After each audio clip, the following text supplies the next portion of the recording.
Galing, ang galing ng kamay ng ng Tyler. Tapos, ang ganda po ng mga molding. Ito mga molding lahat, CNC po ito lahat. Bali dito na lahat. So, yung lahat ng molding, dinikit lang yan or? Ano talaga yan? Pakot talaga yan. Ito po, ano po to? Laminate? Bali, ano po yan? Dito na po ginawa. Kahoy to, totoo? Plywood po. Akala ko laminated na Hindi, plywood po yan. Ito yung pagkurin natin. Plywood to. Naglagay lang po tayo ng stick na kahoy para dito. Ito po mga glass po. Kayo rin nag ano? Ano na yan? Recording na yan. Itong mga mga structure, buhos po lahat to. Buhos po lahat. Walang kalumpak. Pati itong mga walls natin. Ganda. Pang bakal po natin, anong gamit? 10 mm, 12 mm, 16 mm, may 20 mm, saka may 25 mm. Sa loob ng wall? Yung mga column natin is, ano yan? 16 mm, 16. 16. Mayroon ding 20 mm. Yung ano naman, yung sa may gable, yun ang 25 mm. Grabe, no? Pero despite sa 2 years, sobrang bilis, 2 years and 6 months. So, ang structure nyo, sa structure pa lang, ilang months yun? Bali, 1 taon at 8 buwan. Tapos, finishing? Yung pag-finishing, umabot tayo ng halos 10 buwan. Pero ang bilis ng finishing, Opo. Pinagtutulungan po kasi. Ilan pong mga tao dito? Umabot po kami ng 80. 80? Saka wala tayong problema sa materialis kasi pagka... Tuloy-tuloy materialis? Galing ng Manila lahat ng mga gamit natin dito. Wala namang delay sa pag-ship sa materialis? Wala namang delay. Isinangkap po dito ang mga makabagong kasangkapan kagaya po ng LED video wall po, Johannes electronic pipe organ. Meron pong smoke detector at fire alarm control system. Sinangkap din dito ang LED lightings po. Sinangkap din dito po ang landscaping. Meron din pong generator. Nilagyan din po ito ng highlights, mga ilaw sa paligid po ng gusaling sambahan. Upang sa gayon, kapag nakabukas po ang ilaw sa gabi, ay makikita po ng mga nasa paligid ang kagandahan po at kaluwalhatian ng gusaling sambahan.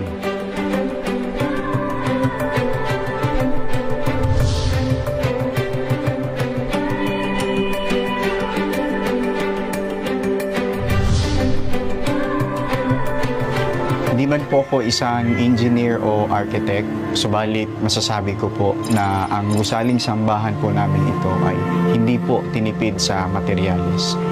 Sa katunayan po, noong October 10, 2025, sa Manay, Davao Oriental, sa loob po ng isang araw ay magkasunod po na niyanig ng malakas na lindol na kahit po dito sa Davao City ay damang-dama namin ang napakalakas na pagyanig ng lindol.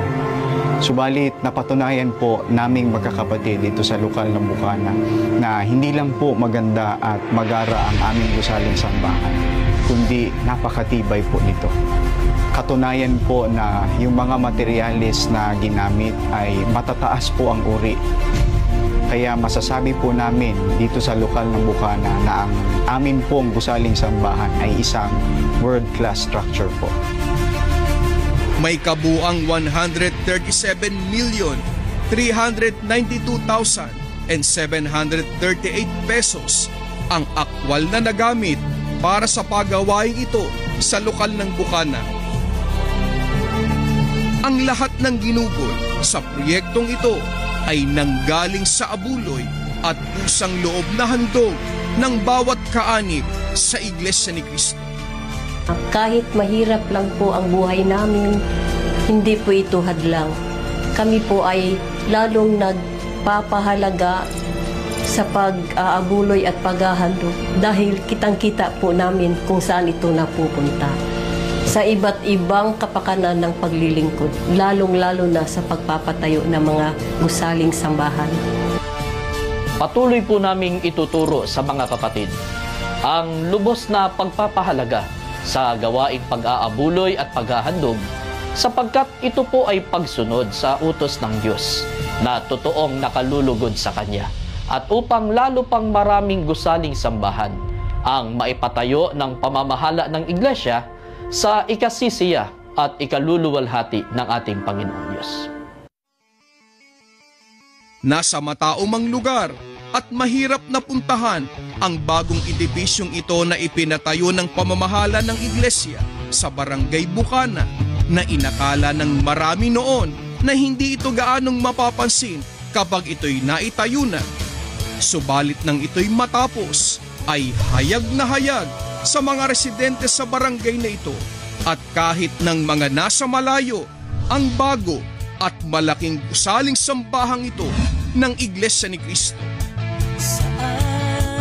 Lalo na ngayon na nagagamit na ang Davao City Coastal Road o tinatawag ding Coastal Bypass Road ay kitang-kita at lutang na lutang sa maraming biyahero ang kagandahan at kadakilaan ng bago at modernong gusaling sambahan sa lokal ng Bukana. Ang kalwalhatiang nahahayag bunga ng gusaling sambahang ito sa lokal ng Bukana ay iniaalay natin lahat sa ating Panginoong Diyos. Sa pagsisikap ng pamamahala ng Iglesia ni Cristo sa pangunguna ng kapatid ni Eduardo V. Manalo na maingatan at maipagmalasakit ang abuloy at handog ng mga kaanib sa iglesia, ay buong ingat at sinop nilang ginagamit ang mga ito sa iba't ibang larangan ng paglilingkod na ang isa na rito ay ang pagtatayo ng mga gusaling sambahan. Ang bawat gusaling itinatayo para sa kaluwalhatian ng Diyos ay nakasalig sa isang matibay na pundasyon.